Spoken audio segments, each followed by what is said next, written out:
ومن أحسن قولا ممن دعا إلى الله وعمل صالحا وقال إنني من المسلمين. তো প্রশ্ন করবেন ইলিয়াস জি, আপনি প্রশ্ন করুন।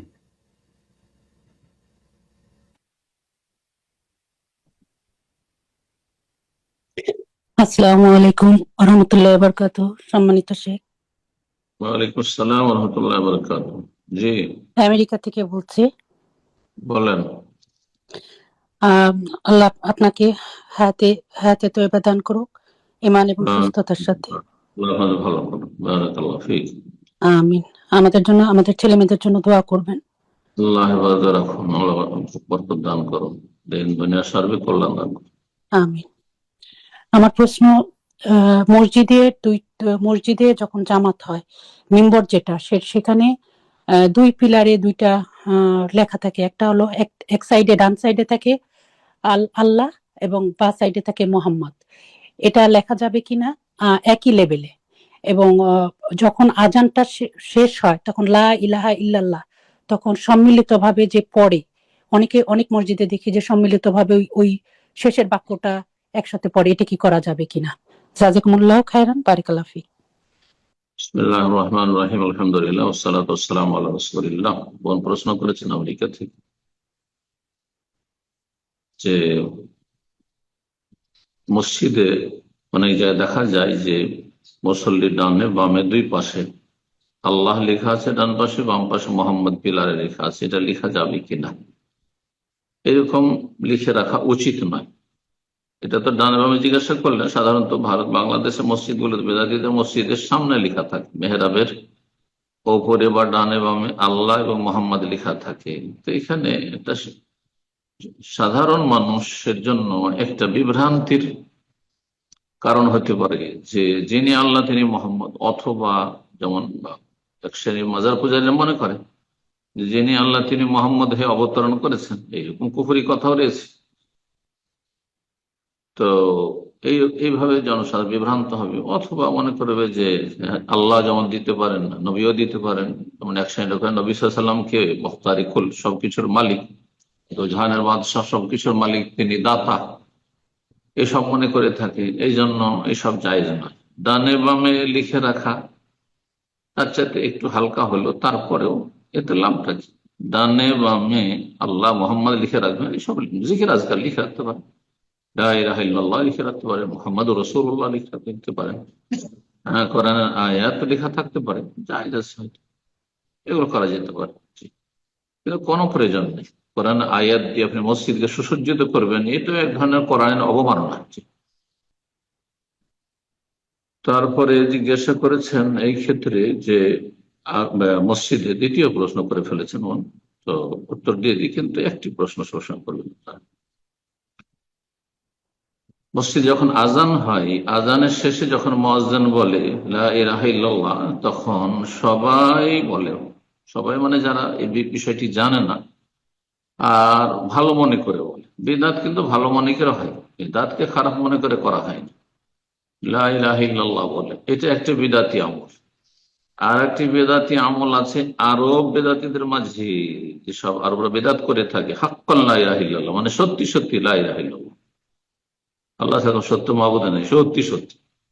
আচ্ছা, আর এক তৃতীয় বেদাত আছে আরব সমাজে, যখন আজান শেষ হয় বা ইকামত শেষ হয়, বলে দায়মান আবাদান লা ইলাহা ইল্লাল্লাহ, মানে সর্বদা, দায়মান আবাদান লা ইলাহা, সর্বদা লা ইলাহা ইল্লাল্লাহ, আল্লাহ ছাড়া কোনো সত্য মাবুদ নেই। এসবগুলি বেদাত। আজানের জবাব দেবেন, আজানের জবাব দেন, আজানের জবাব দিলে প্রত্যেকটা বাক্যের জবাব দেন। এদিকে আল্লাহ আকবরের জবাব দিলেন না, হ্যাঁ, তারপরে আশহাদু আল্লা ইলাহা ইল্লাল্লাহ মুহাম্মাদুর রাসূলুল্লাহ জবাব দিলেন না, হাইয়া আলাস সালাহ জবাব, হাইয়া আলাল ফালাহ জবাব দিলেন না, আসসালাতু খায়রুম মিনান নাওম ফজর তার জবাব দিলেন না, শুধু শেষখানে লা ইলাহা ইল্লাল্লাহ, বিদআত হয়ে যাচ্ছে। তো এইভাবে বিদআতের ছড়াছড়ি রয়েছে, এগুলি বিদআত বলে গণ্য হবে, জায়েজ নয়, গুনার কাজ। বারাকাল্লাহু ফিক। প্রশ্ন করবেন মোহাম্মদ খায়ের জি, আপনি প্রশ্ন করুন।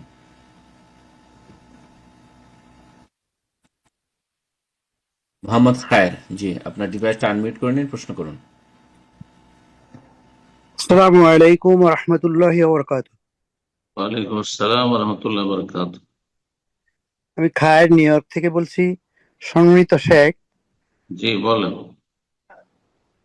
আমরা যখন মসজিদে ঢুকে জি। তাহিয়াতুল মসজিদ 2 রাকাত পড়ি, কিন্তু হুম। আমাদের উপমহাদেশে দেখা গেছে যে এই এই এই সুন্নাহটার কোনো ইম্পর্টেন্স দেয় না। তো এইটা সম্বন্ধে আপনি একটু বলতেন যে এটা কতটুকু গুরুত্ব। জি। ভারত বাংলাদেশে অধিকাংশ বসবাসকারীরা হচ্ছে হানাফি মযহাবের। আর হানাফি মযহাবের অনুসারীদের কাছে বা তাদের আলেম ওলামাদের হাদিসের চর্চা কম, হাদিসের পঠন পাঠন কম, যার ফলে আমলও কম। মানে সহি সহি সুন্নাহ রয়েছে, সেই হাদিস তারা প্রমাণিত, সেগুলোর প্রতি তারা আমল করে না, বরং অনেকগুলিকে নাজায়েজই মনে করে। যেমন মাগরিবের আজান একামতের মাঝখানে কেউ যদি নামাজ পড়ে এটাকে নাজায়েজ মনে করে হানাফি সমাজে, অথচ সহি সহি হাদিস রয়েছে।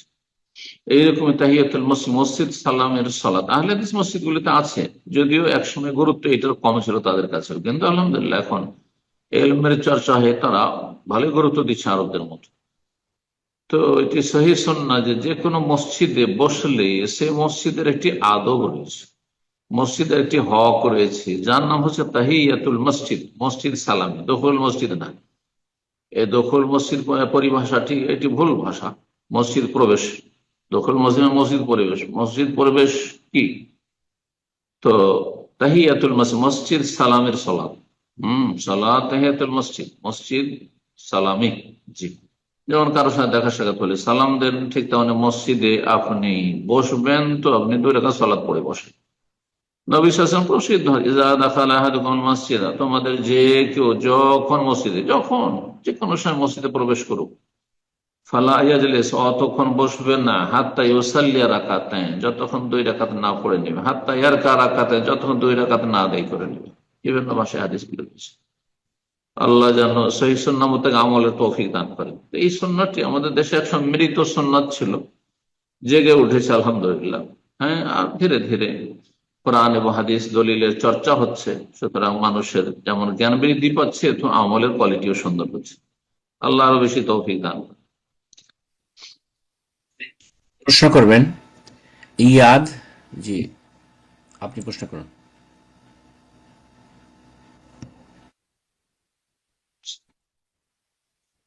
জি আপনার ডিভাইস আনমিউট হয়েছে, প্রশ্ন করুন।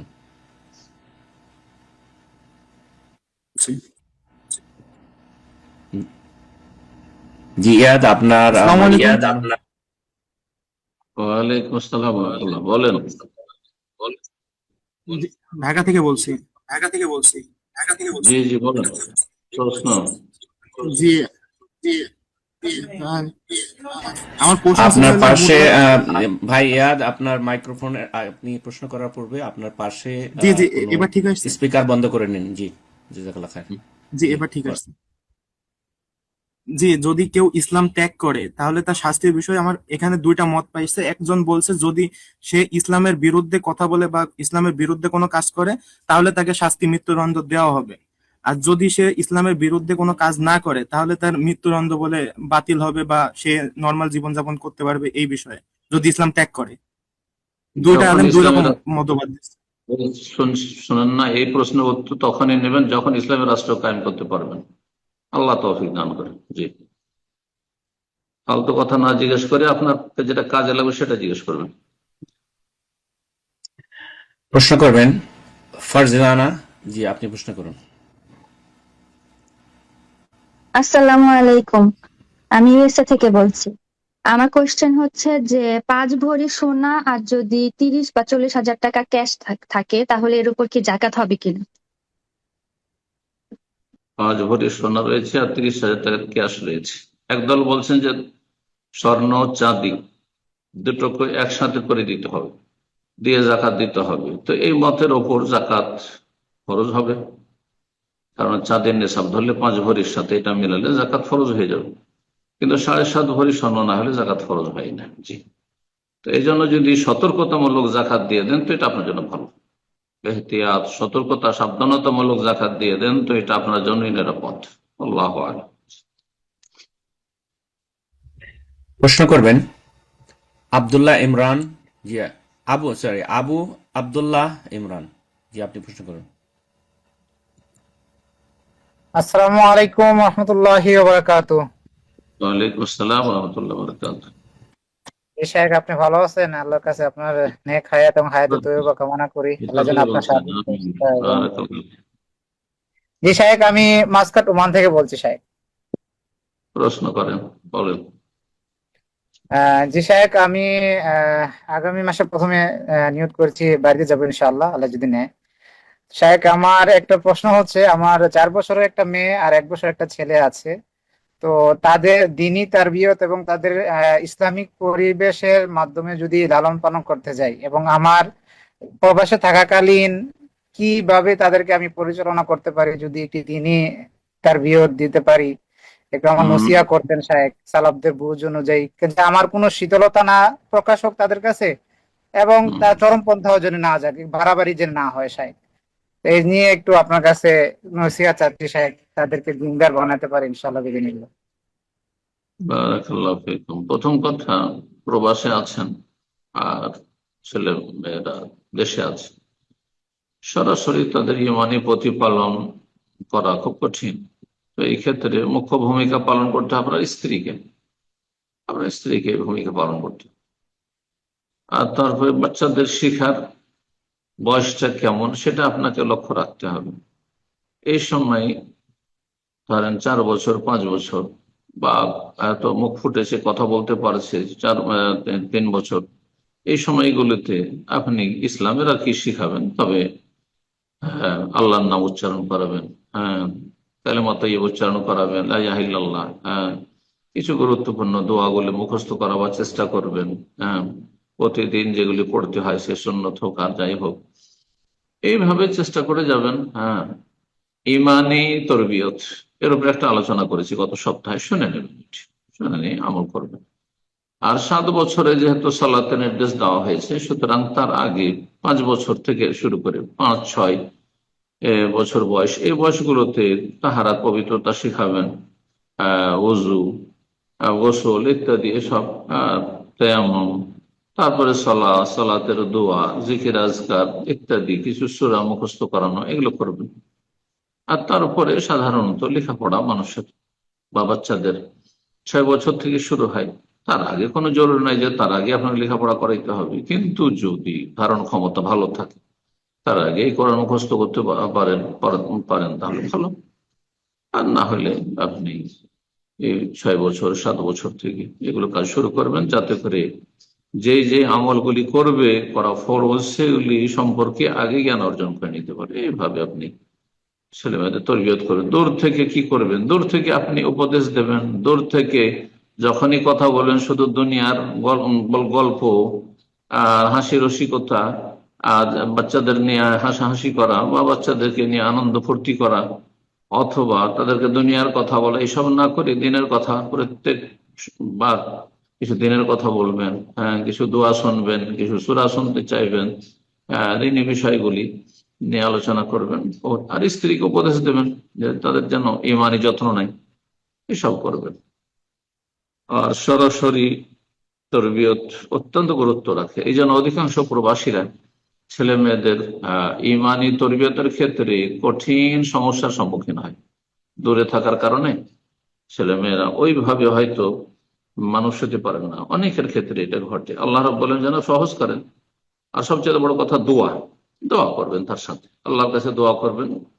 আল্লাহ যদি দোয়া আপনার কবুল করেন, তো ইমানি তরবিয়তকে আল্লাহ সহজ করে দেবেন, ছেলে মেয়েদের নেক হায়াতকে আল্লাহ সহজ করে দেবেন। দোয়া করবেন, দোয়া করতে গাফিলত করবেন। বারাকাল্লাহু ফীক। আমিন। প্রশ্ন করবেন আতিকুর রহমান। জি, আপনি প্রশ্ন করুন। আসসালামু আলাইকুম ওয়া রাহমাতুল্লাহ। ওয়ালাইকুম আসসালাম ওয়া রাহমাতুল্লাহি ওয়া বারাকাতুহু। জি জি, শেখ, আমি রাজশাহী থেকে বলছি। শেখ, আমি একটা কোথা একটি থেকে? মসজিদে, রাজশাহী থেকে বলছি। আচ্ছা, বলেন। আমি মসজিদে সালাত আদায় করতে গিয়েছিলাম। কোন এক মানে অনেকদিন হয়ে গেছে, আসলে ওয়াক্তটা মনে পড়ছে না, জোহর কি আসর হবে। তো জামাতটা ছুটে যায়। তো তো পরবর্তীতে কিছু ওখানে অনেকে মিস করে, তো তাদেরকে নিয়ে জামাত করা হয়, কিন্তু তারা ছিল হানাফি এবং তারা জামাত করলো কোনো ইকামত ছাড়াই। তো এটা সে হয়েছে কিনা আসলে জামাতটা? কোনো সমস্যা নেই, একামত ছাড়া সালাত হবে, একামত ছাড়া সালাত হবে। জি।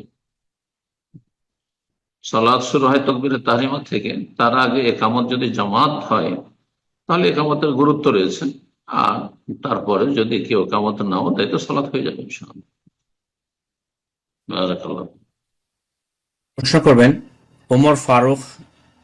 জি, আপনি প্রশ্ন করুন। আসসালামু আলাইকুম। ওয়ালাইকুম আসসালাম ওয়া রাহমাতুল্লাহি ওয়া বারাকাতুহু। জি। ভারত থেকে বলছি। বর্তমানে আমি গ্রাজুয়েশন কমপ্লিট করেছি এবং জন্য প্রস্তুতি নিতে চাইছি। কোথা যে থেকে চাকরি, বলছেন? ভারত থেকে, ভারত। হুম। তো প্রশ্ন রেল, করুন। রেলওয়ের চাকরির প্রস্তুতি নেওয়ার জন্য আমি পড়াশোনা করছি। তো রেলওয়ে চাকরিটা এরকম যে বিভিন্ন স্টেশন বা ট্রেন, মালগাড়ি এইসবের একটা মানে হিস্টোরি গুলোকে অ্যানালাইজ করে একটা রিপোর্ট তৈরি করা, বা ভবিষ্যতে কোন আমি ধরনের। বুঝতে পারছি আপনার কথা, একটু ক্লিয়ারও আছে না, আর বিষয়টা বুঝি না। ক্লিয়ার বুঝতে করে পারি না, বলেন, আপনার সাউন্ড ক্লিয়ার না। হুম।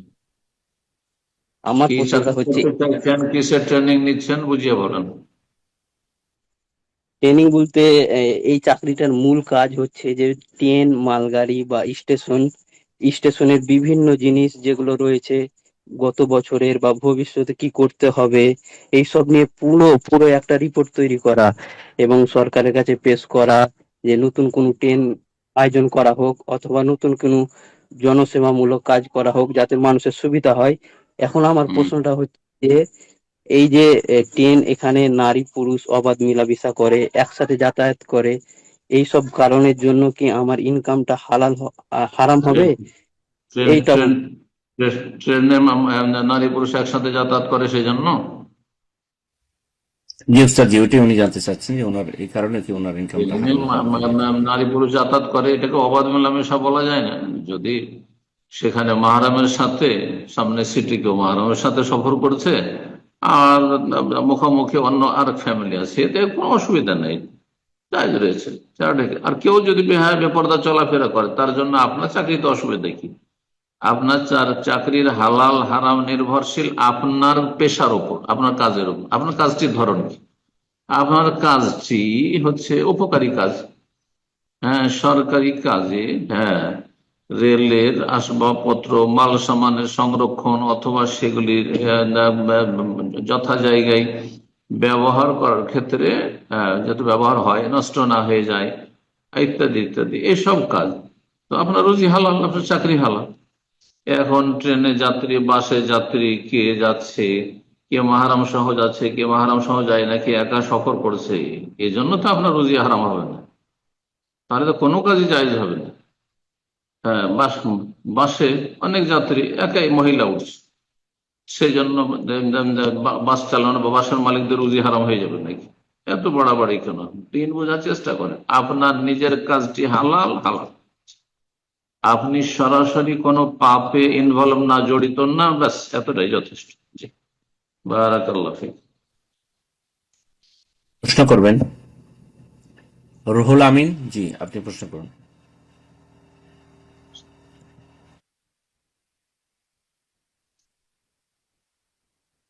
রুহুল আমিন।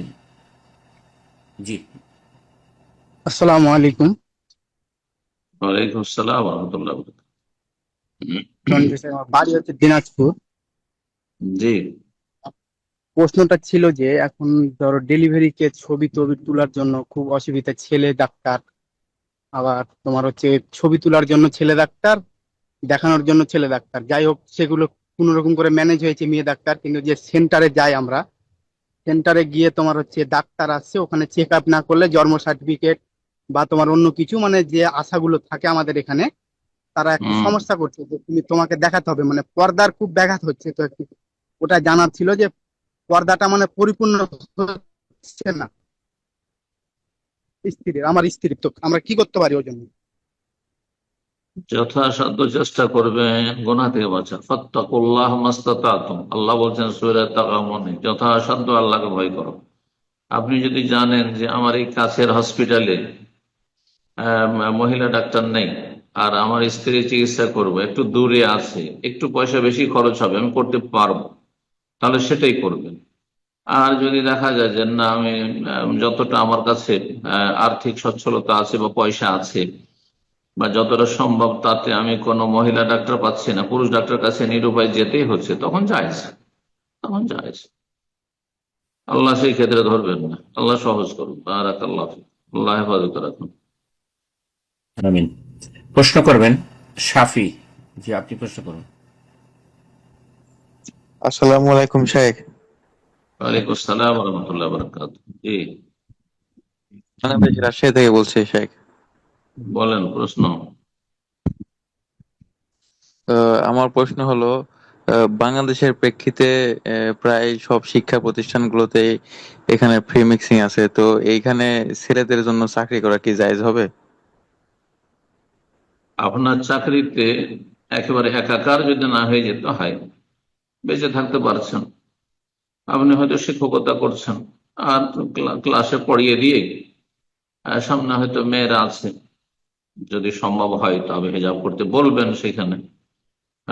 আর তারপরে আপনি সেখানে দৃষ্টি নত রাখবেন আর পড়িয়ে চলে আসবেন, তাহলে জায়জ হতে পারে। কিন্তু একাকার হওয়া, সেটা যে একসাথে পাশাপাশি বসে একই ল্যাবে কাজ করছেন, একই সাথে স্বামী স্ত্রীর মতো গল্প চলছে, হ্যাঁ, হাসি রসিকতা চলছে, আর নির্জনতা, হ্যাঁ, একজন পুরুষ ডাক্তার, ফিমেল নার্স, আর দরজা বন্ধ করে হ্যাঁ সে ডিউটি করছে, এইরকম চাকরি হারাম, এরকম চাকরিগুলো হারাম। বুঝতে পেরেছেন? জাযাকুমুল্লাহ খাইর। করবেন তাসনিম। জি, আপনি প্রশ্ন করুন।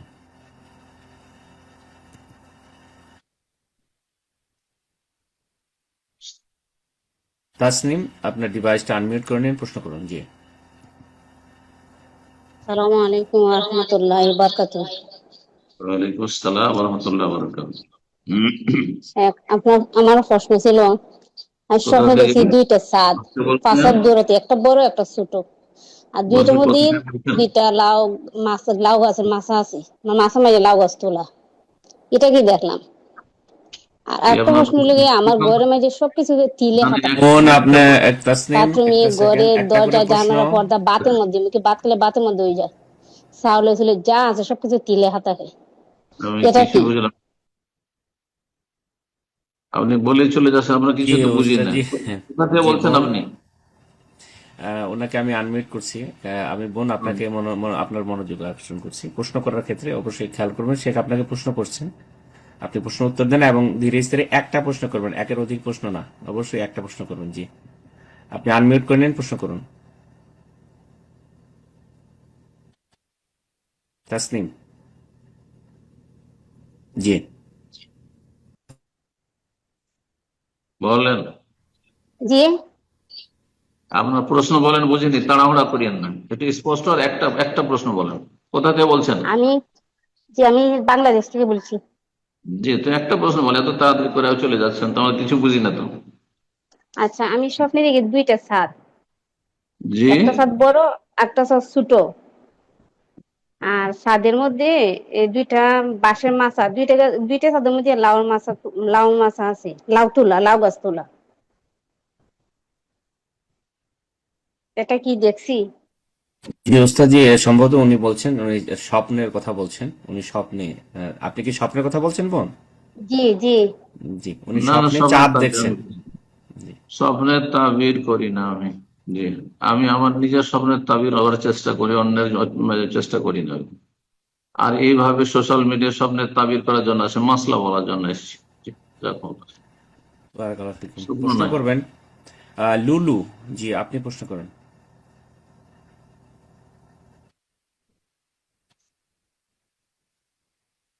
জি লুলু, আপনার ডিভাইসটা আনমিউট করে নিন, মাইক্রোফোনটা আনমিউট করে প্রশ্ন করুন। জি। আসসালামু আলাইকুম। আসসালামু আলাইকুম। ওয়ালাইকুম আসসালাম রহমতুল্লাহ। আওয়াজ খুব আস্তে আসছে আপনার। আমি সিলেট বাংলাদেশ থেকে বলছি। বলেন প্রশ্ন। আচ্ছা, আমি অন্য একজনের হয়ে প্রশ্ন করছি। উনি ওনার ঘরে ওনার ছোট বোনের নামের আদ্যাক্ষর দেখেন সবকিছু দিয়ে, এর মানেটা কি? এটা কি কোনো কুফরি না? বুঝলাম না প্রশ্ন বুঝছেন, একরাম ভাই কি বুঝলেন ওনার কথা? জি, আমি বুঝতে পারিনি। ছোট বোনের কথা কিছু বলছেন আপনি, একটু আচ্ছা, আমি স্পষ্ট আবার করে বলছি, বলুন। জি। হ্যাঁ বলেন। যদি কেউ তার পরিবারের কোনো সদস্যের নামের আদ্যাক্ষর মানে প্রথম অক্ষর সবকিছুতে দেখেন, খাবার দাবার, জিনিসপত্র সবকিছুতেই, যে জিনিসটা আছে ওই জিনিসটার মধ্যেই দেখেন, চালে দেখলে চালের আকৃতিতে, মানে ওই নামের আদ্যাক্ষর প্রথম অক্ষরটা, এর কি মানেটা কি? কর- এটা কি কোনো কুফরির জন্য? কি করবেন? শুদ্ধ বাংলা বলেন, আপনি হয়তো সিলেটি ভাষা বলছেন যেটা আমরা হয়তো বুঝছি না। জি, আমি উনি শুদ্ধ যেটা বাংলায় বলতেছেন, বলছি। হ্যাঁ আপনার অধ্যক্ষর বলতে কি এটা কি স্বপ্নের কথা বলতেছেন আপনি? প্রথম উনি অক্ষর, কখন প্রথম অক্ষর উনি মানে না নামের বুঝছি, প্রথম উনি অক্ষরটা। উনি এটা কোথায় দেখেন? উনি কি জীবদ্দশায় আমি জাগ্রত হ্যাঁ অবস্থায় না হ্যাঁ, উনি স্বপ্নে দেখেন? সবকিছুতে দেখেন, সুতা পড়লে ওইটা ওই রকম থাকে, খাবার দেখলে খাবারটা ওই অক্ষরেই থাকে। না, আমার প্রশ্ন হলো এটা উনি দেখেন, উনি কি বাস্তবে দেখেন না স্বপ্নে দেখেন, কি বলছেন আপনি? বাস্তবে দেখেন সবকিছুতেই। জি উস্তাদ। কি কি যেন বুঝলাম না, বলেন তো। কথা আপনি হচ্ছে বলবেন নামের যে প্রথম অক্ষর, মনে করুন আপনার নাম এম ডি, এই এম অক্ষরটা যদি সবকিছুতে দেখা যায়, সুতা, কাপড়, ভাত, তরকারি সবকিছুতে কোনো না কোনো কিছু পরে এই অক্ষরটা তৈরি হয়ে যায়, তাহলে এটা উনি কেন দেখছেন? কেমন কথা আছে, মানে খাবার খাবার দাবারের সুতা দেখছে নাকি? না, উনি মনে করুন আচ্ছা, একটা সুতা পরে আছে, এটাও ওই আমি একটু অক্ষরেই, এক্সপ্লেন করি। খাবার দাবার পরে আছে সেটাও ওই অক্ষরেই। তো বুঝতে পারছেন, আপনি বুঝান একরাম ভাই। উনি বলতে চাচ্ছেন যে উনি ওনার যে আহ, নামের প্রথম অক্ষর, হুম। আহ, উনি যখন কোনো কিছু খেতে যান বা পড়তে যান সবকিছুতে প্রত্যেকটা বস্তুতে উনি ওই নামের প্রথম অক্ষরটা দেখেন। এটা কেন দেখেন? ওই নামের মানে কত অক্ষর। অক্ষর? জি। কেমন কথা দেখেন, এটা আবার কেমন কথা হলো, তো অশ্বাসা হইলো। জি উস্তাদ, জি এটা ওনার পরিবারের কোনো একজন বোনের, ছোট বোনের কথা বলছে, তার বোনের নামের প্রথম অক্ষর বুঝিনি, সবকিছুতেই উনি দেখেন, এটি বলছেন আর কি। জি। প্রশ্ন বোধগম্য না, প্রশ্ন না বুঝলে উত্তর নাই। জি। আর কেউ? আপনি সরাসরি কাউকে জিজ্ঞেস করেন, আপনি সিলেটে জাজাকাল্লাহ খায়ের। আছেন, সিলেটে কোনো আলেমকে সরাসরি জিজ্ঞেস করেন, বুঝিয়ে। ইনশাআল্লাহ এই বারাকাল্লাহ। পর্যায়ে প্রশ্ন করবেন আব্দুল্লাহ। জি, আপনি প্রশ্ন করুন। আসসালামাইকুম শেখ, আমি ওয়ালাইকুম বাংলাদেশ আসসালাম। দিনাজপুর থেকে বলতেছি। শেখ, আমি বলেন। খুব পেরেশানিতে আছি, দয়া করে আমার একটু কথাগুলো শুনে আমাকে পরামর্শ দিবেন। আগেও প্রশ্নটা করেছিলাম কিন্তু কিছু তথ্য আমি সেখানে বলতে পারিনি। গত 8ই মে আমি একটা মেয়েকে বিয়ে করি, মেয়েটা আমার মামির ভাগ্নি। মামি আমাকে বলেছিল মেয়েটা মাদ্রাসায় পড়ে, পরে জানতে পারি মেয়েটা মাদ্রাসায় পড়ে না। একদিন বিয়ের পরে তাকে আমি জিজ্ঞেস করি কালেমা শাহাদাত পড়তে, সে বলতে পারে না, সে নাকি এটা কখনো পড়েনি। এবং সে কালেমা তৈবা লা ইলাহা ইল্লাল্লাহ মুহাম্মদ রাসূলুল্লাহ বলতে পারে, এবং এটার অর্থ বলে যে আমি সাক্ষ্য দিচ্ছি আল্লাহ ব্যতীত আর কোনো মাবুদ নেই, মুহাম্মদ আল্লাহর রাসূল। তাকে আল্লাহ সম্পর্কে বলতে বললে সে বলে আল্লাহ এক ও অদ্বিতীয়, তার কোনো মাবুদ, তার কোনো শরীক নেই, তার কোনো তুলনা নেই। বিয়ের আগে সে প্রশ্ন রমজান করেন। মাসে, প্রশ্ন বলেন, এখন প্রশ্ন কি আপনার? শেখ, এখন বিয়ের পরে সে এখন নামাজ পড়ে, মাঝে মাঝে কাজা হয়, কাজা আদায় করলে সে, কাজা হলে আমি তাকে কাজা আদায় করতে বলি। এবং প্রশ্ন হচ্ছে, সে যে কালেমা শাহাদত বলতে পারে না, সে কি মুসলিম ছিল? আমাকে কি আবার তাকে কালেমা শাহাদত পড়িয়ে বিয়ে করতে হবে? আমাদের আসলে করণীয় কি? কালেমা শাহাদাত কেউ যদি পড়তে না পারে আর বিশ্বাস করে, তাতেই সে মুসলিম হয়ে যাবে।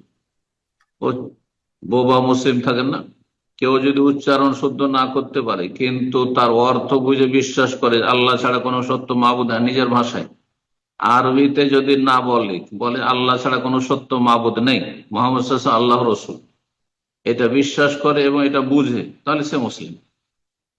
বোঝা গেছে? আপনার বিয়ের নবায়ন করতে হবে না, সে মুসলিমের ঘরের সন্তান। বলেছি তো, মুসলিমের ঘরের সন্তান আসল হচ্ছে সে মুসলিম, প্রাকৃতিক ভাবে সে মুসলিম, আল ফিতরা। বারাকাল্লাহ ফিক। কোনো অসুবিধা যাবেন না, আপনার বিয়ে শুদ্ধ আছে, সংসার করেন, শিখান তাকে। জাজাকাল্লাহ খায়ের। এ পর্যায়ে প্রশ্ন করবেন সোহেল রানা, জি সরি, সোহেল রানা, জি আপনি প্রশ্ন করেন। আসসালামু আলাইকুম সম্মানিত শায়েখ। ওয়ালাইকুম আসসালাম রহমতুল্লাহ। জি। শায়েখ, আমার প্রশ্ন হচ্ছে যে অনেকে পশ্চিম পশ্চিমবঙ্গের মধ্যে অনেকে ঈদের সময় তাদের কথা যে ধরুন আহ, আরব একদিন আগে ঈদ হয়, তো তাদের কথা সেই দিনও যদি 18 তারিখে সৌদি আরবে ঈদ হয় তাহলে পশ্চিমবঙ্গে 18 তারিখে ঈদ পালন করতে হবে। তাদের কথা হচ্ছে যে ঈদ একদিনে পালন হয়, ঈদ 2 দিন হয় না। তো অতএব হুম। এটা মানে সহি মানে নিয়মটা কি? যদি সারা বিশ্বের মুসলিমরা এক হয়ে যেত 1400 বছরের ইতিহাসে, তাহলে সেটা সম্ভব হইতো। এ কথা শেখ আলবানী বলেছেন রাহিমাহুল্লাহ। কিন্তু 1400 বছর আগে থেকে, 1400 বছর থেকে শুরু করে আজ পর্যন্ত কোন জামানায় এই ঐক্য হয়নি বিশ্বের। কথা বোঝা গেছে? বরং প্রত্যেক অঞ্চল, প্রত্যেক দেশের মানুষ চাঁদ দেখে ঈদ করেছে, চাঁদ দেখে রোজা শুরু করেছে, চাঁদ দেখে হজ করেছে। সুতরাং সে অনুযায়ী আমল করবেন। জি। ঐক্যকরণ সম্ভব হয়নি বিগত জামানে, সুতরাং এখনো সম্ভব নয়, ফিতনা ফাসাদই হবে। জি। বারাকাল্লাহ ফিক। প্রশ্ন করবেন রুহুল আমিন মামুন, জি আপনি প্রশ্ন করুন।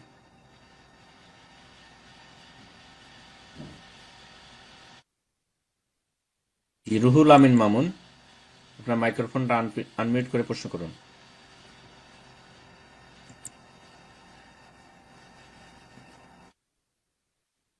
এ পর্যায়ে আমরা আরেকজনকে সুযোগ করে দিচ্ছি, প্রশ্ন করবেন তাহমিনা, জি আপনি প্রশ্ন করুন।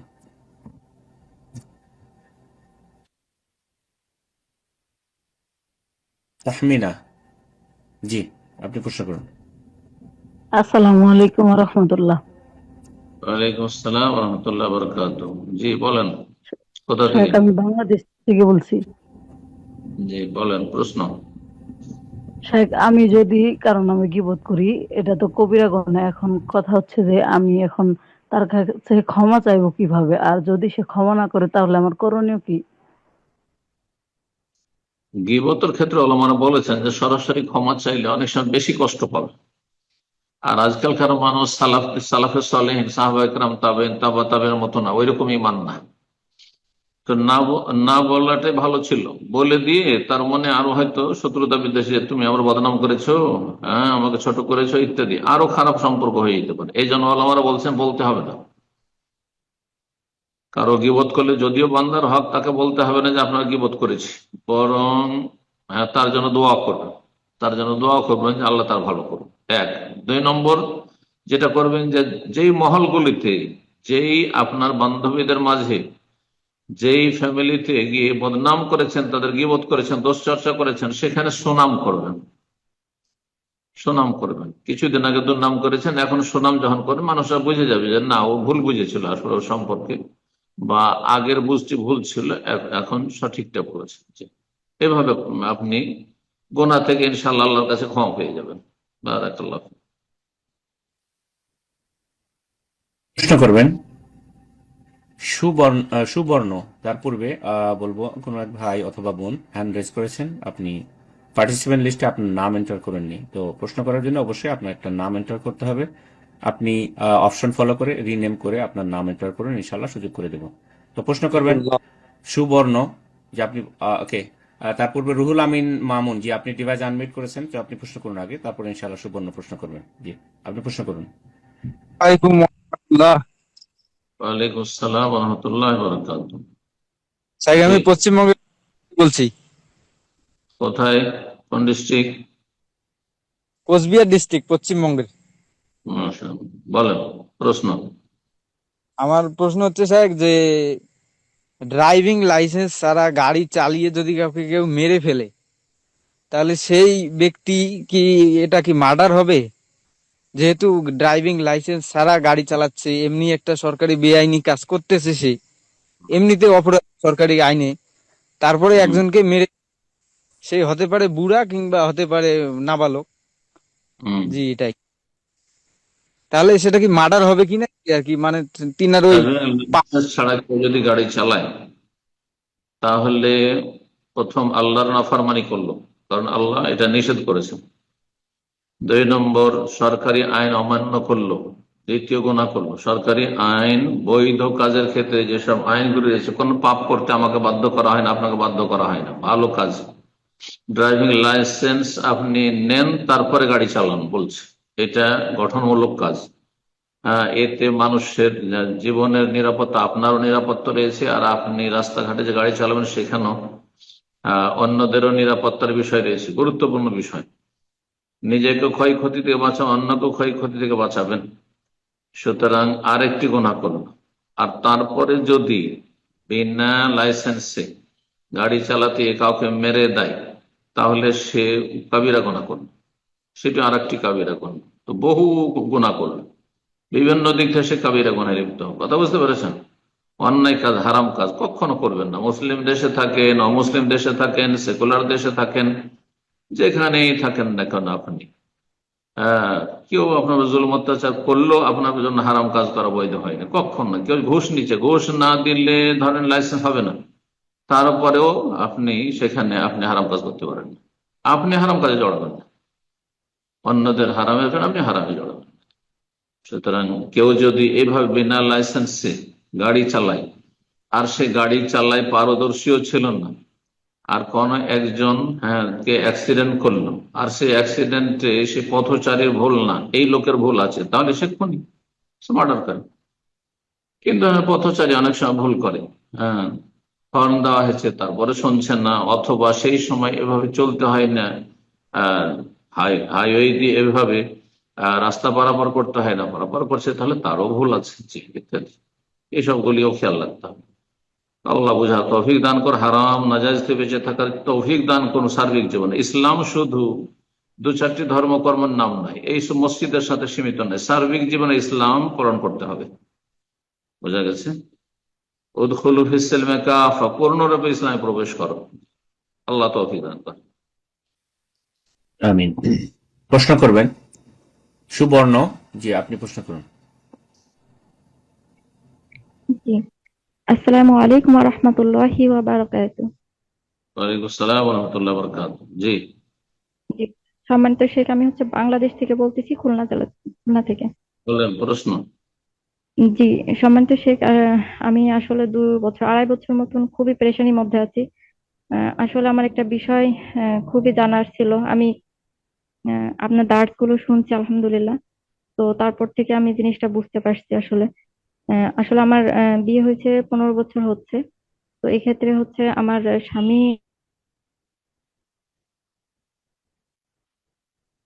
বলেন। আপনার অত্যাচারী। তো তখন আপনার কথা ভেঙে গেছে, আপনার স্বামী থেকে, এরপর থেকে কথা শোনা যায়নি। আপনি আবার একটু প্রশ্নটা কন্টিনিউ করুন। আপনার স্বামী ইনশাল্লাহ থেকে। ইনশাল্লাহ। জি, সম্মানিত শেখ, উনি আমার বিয়ে যে 15 বছর হয়েছে, পরে 5-6 বছর মতন আর কি আমার স্বামী আমার সাথে খুবই খারাপ ব্যবহার করে, অত্যাচার করে, মারধর করতো। তো দেখা যাচ্ছে যে সেক্ষেত্রে উনি আমাকে রাগ করতো। রাগ করার ক্ষেত্রে দেখা যাচ্ছে অনেক সময় তালাকের কথা। এখন শেখ, আমি একটা বিষয় ক্লিয়ার করি, সেটা হচ্ছে উনি আমাকে ছেড়ে দেওয়ার কথা বলতো, মানে বা আমার তোমাকে প্রশ্ন রাখবো না, ক্লিয়ার এই করেন, ধরনের। ভালো হবে, ঠিক হবে। মাঝে মাঝে আটকে যাচ্ছে, প্রশ্ন ক্লিয়ার করেন। কি প্রশ্ন? মারধর করতো এতদূর শুনেছি, আল্লাহ জালেমকে হেদায়েত দান করুন, তার অনিষ্ট থেকে আল্লাহ রক্ষা করুন, তার কল্যাণ বলি আল্লাহ দান করুন। জি, উনি আমাকে বোন সম্ভবত ওস্তাদজি তালাক সম্পর্কিত প্রশ্ন করতে চাচ্ছেন, তো আপনি এটা কন্টিনিউ করবেন। তালাকের প্রশ্ন করিয়েন না, তালাকের প্রশ্ন অনলাইনে না, ওখানে খুলনাতে বড় বড় শেখের আছেন, আলেমরা আছেন, আহলে দিস, আমাদেরকে জিজ্ঞেস করে নেবেন। জি, বারাকাল্লাহু ফিক। সরাসরি জিজ্ঞেস করতে। জীবন, আপনার কথাও অস্পষ্ট ছিল, আর যতটুকু আমরা বুঝতে পারছি যে আপনি তালাক সম্পর্কিত প্রশ্ন করার চেষ্টা করছেন, তো ইনশাআল্লাহ অন্যকে সুযোগ করে দিচ্ছি। এরপর যা প্রশ্ন করবেন রাজু জি, আপনি প্রশ্ন করুন।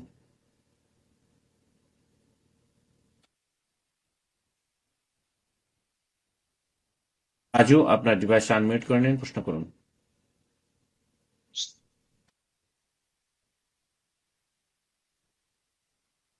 সময় জি জি। ওয়ালাইকুম আসসালাম ওয়া রাহমাতুল্লাহি ওয়া বারাকাতুহু। জি, আমার প্রশ্নটি হচ্ছে, আমরা যারা বাংলাদেশে বিতের 3 রাকাত নামাজ পড়ি, তো আমরা মূলত রুকুতে যাওয়ার আগে দোয়া কুনুত পড়ে থাকি। তো দোয়া কুনুতের আগে আমরা একটা উল্টা তাকবীর, যেটাকে বলা হয় উল্টা তাকবীর দিয়ে থাকি দোয়া কুনুত পড়ার আগে। তো এটা কি সহিহ হাদিস দ্বারা মানে প্রমাণিত? আর একটা বিষয় হচ্ছে শায়েখ, আমরা আরেকটা ওই যে দোয়া পড়ি যে আউযু বিকালিমাতিল্লাহি তাম্মাতি মিন শাররি মা খলাক, এটা কি সকালবেলা পড়া যাবে? এটা মূলত হাদিসে মনে হয় যে সন্ধ্যার দিকে পড়ার জন্য বলা হয়েছে। তো এটাই আমার প্রশ্ন ছিল। আউযু বিকালিমাতিল্লাহি তাম্মাতি মিন শাররি মা খালাক সন্ধ্যাবেলা জিকিরে আছে, সন্ধ্যাবেলা পড়ার কথা আছে, বা যে কোনো অবতরণ করলে আছে, কিন্তু সকালবেলা পড়া হাদিস দ্বারা প্রমাণিত নয়, এই জন্য সেটা করবেন না। আল্লাহু আলাম। একটি প্রশ্ন, আরেকটি প্রশ্ন কি ছিল ভুলে গেলাম। জি উস্তাদজি, অভিতের সম্পর্কে বলছিলেন বাংলাদেশের 3 রাকাত ভিতরের সালাত যে বাংলাদেশে 3 রাকাত ভেতরের সালাতে রুকুর আগে যদি কুনুত পড়ে, তো সূরা পড়ার পরে কুনুত পড়ে নেবে। তাকবীর যদি পড়তে হয়, যা হানাফিরা করে, তাহলে ওরা প্রমাণ দিবে।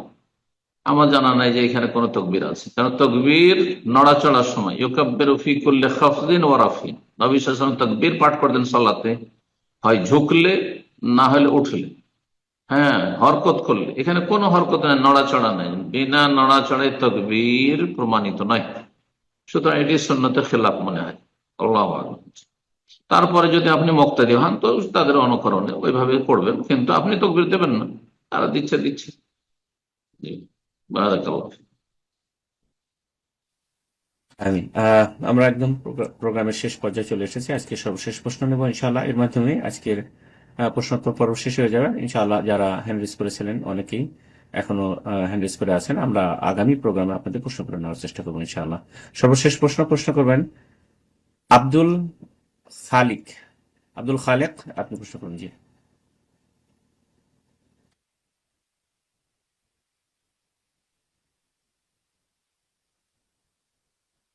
আব্দুল খালেক, ডিভাইসটা আনমিউট করে নিন, প্রশ্ন করুন।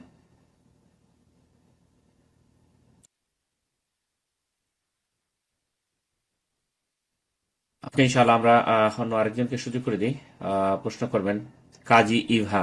জি আচ্ছা, আব্দুল খালেক আনমিউট করেছেন, আপনি প্রশ্ন করুন। জি আমি পশ্চিমবঙ্গের মুর্শিদাবাদ থেকে বলছি। জি প্রশ্ন বলেন। কেমন আছেন স্যার? আলহামদুলিল্লাহ, প্রশ্ন করেন। আমার প্রশ্ন হলো কি, এই যে অসুস্থ ব্যক্তি যখন মসজিদে জামাতের সাথে নামাজ পড়বে, সে তো যদি বসে পড়ে, তাহলে কি সে কাতারের ডান দিকে বা বাম দিকে লাস্টে বসবে? এটা কি হাদিস আছে? সেটা আমি জানতে চাইছি। সে চেয়ারে বসুক আর যাতেই বসুক আর কি, যদি চেয়ারে বসে, হ্যাঁ বসে পড়তে, হ্যাঁ মানে চেয়ারে বসলে কাতার সোজা হয় না। বলছি আপনার প্রশ্ন, চেয়ারে বসলে কাতার সোজা হয় না। আজকাল বসা মানে চেয়ারে বসা ধরে নিয়েছেন কেন? এটা তো ওলামারা জায়েজ করেছেন, কথা বোঝা গেছে। কিন্তু চেয়ারে বসলে হয় কাতার সোজা হবে না, আপনি কাতারের চেয়ারের পায়ের সাথে পা মিলাবেন অন্য পাশের লোকের, না আপনার পায়ের সাথে? আপনার পায়ের সাথে পা মিলাইতে হবে। আপনার পায়ের পা সাথে মিলালে চেয়ারকে পেছনে রাখতে হবে, পেছনে রাখে তার আপনার পেছনে যদি কাতার লাগে তাদের ডিস্টার্ব করলেন আপনি। চেয়ারে নামাজ পড়ার বিষয়টি অগতির গতি, কেউ যদি পা মুড়িয়ে ভাঁজ করে বসে না পড়তে পারে, সেই ক্ষেত্রে বলা যেতে পারে। বসে পড়া মানে এমনি বসে পড়া, যেমন আমাদের বাপ দাদা 14 গোষ্ঠী সব পড়ে এসছে আগের জামানার লোকেরা। আমরাই দেখেছি আমাদের মুরব্বীদেরকে যে তারা বসে পড়েছেন, মানে এমনি বসে জমিনে বসে পড়েছেন, কেন চেয়ারে পড়তে যাবে? কথা বোঝা গেছে। একটু কিছু হলো চেয়ারে বসে গেল, আর এদের কাতার ঠিক হচ্ছে না। আমি চেয়ারে বসে সালাত পড়াটা অগতির গতি মনে করি, যদি কেউ পা ভাঁজ করে বসতে না পারে সেই ক্ষেত্রে। আল্লাহু আ'লাম। তো আজকে এখানে শেষ করা যায়। আরেকজন কথা বলে ফেলেছিল, সুতরাং ওনাকে দিয়ে দেন। জি ওকে ইনশাআল্লাহ। তো ওনার নাম মেনশন করেছিলাম যে কাজী ইব্রাহিম। তো আপনি ডিভাইসটা আনমিউট করে নিন, প্রশ্ন করুন ইনশাআল্লাহ। কাজী ইভা, সরি। আসসালামু আলাইকুম রহমতুল্লাহি আবরাকাতু। সম্মানিত শাইখ, ওয়ালাইকুম আসসালাম ওয়া রাহমাতুল্লাহি ওয়া বারাকাতুহু। জি, সম্মানিত শাইখ, আমি স্কটল্যান্ড ডান্ডি থেকে বলছিলাম। বলেন। সম্মানিত শাইখ, গ্রামে অনেক সময় দেখা যায় যে বাতাসে অন্যদের গাছের পাতা অন্যদের জায়গায় আসে, তখন দেখা যায় যে অনেকে সেটা কুড়িয়ে নেয়। তো এটা কি হিসাব দিতে হবে না? যখন গাছের পাতাগুলো ঝরে পড়ে, আমাদের দেশে আম বাগানে আমের পাতা ঝরে পড়ে, তখন অন্যরা কুড়িয়ে নেয়। যদি বাগান মালিকের কোনো আপত্তি না থাকে তো জায়েজ আছে।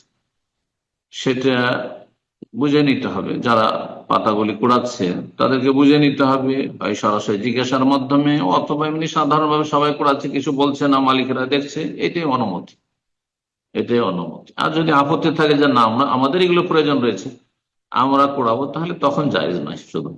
আর এমনি সাধারণ অবস্থাতে আসল হচ্ছে যে এই পাতাগুলি বাগান মালিকের প্রয়োজন নেই, সুতরাং সেটা যদি কেউ কাজে লাগাতে পারে, গরিব মানুষরা জ্বালানির কাজে লাগাইতে পারে, তো সেটা কুড়ানো জায়েজ। আল্লাহ তাআলা আ'লাম। জি,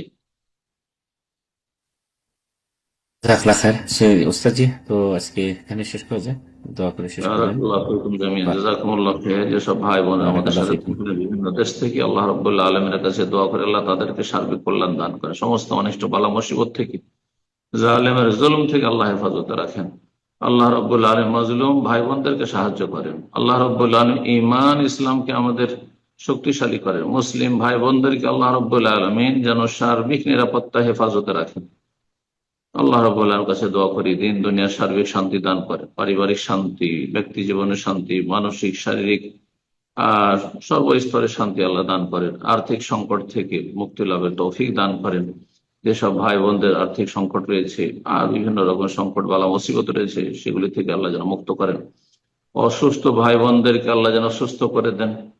আর আল্লাহ রাব্বুল আলামিন আমাদের ছেলে মেয়েদেরকে ঈমান ইসলামের উপর যেন কিয়ামত পর্যন্ত বহাল রাখেন। রব্বানা আতিনা ফিদ দুনিয়া হাসানা ওয়া ফিল আখিরাতি হাসানা ওয়া কিনা আযাবান নার। সাল্লাল্লাহু আলা নবিয়িনা মুহাম্মদ ওয়া আলা আলিহি ওয়া সাহবিহি আজমাইন।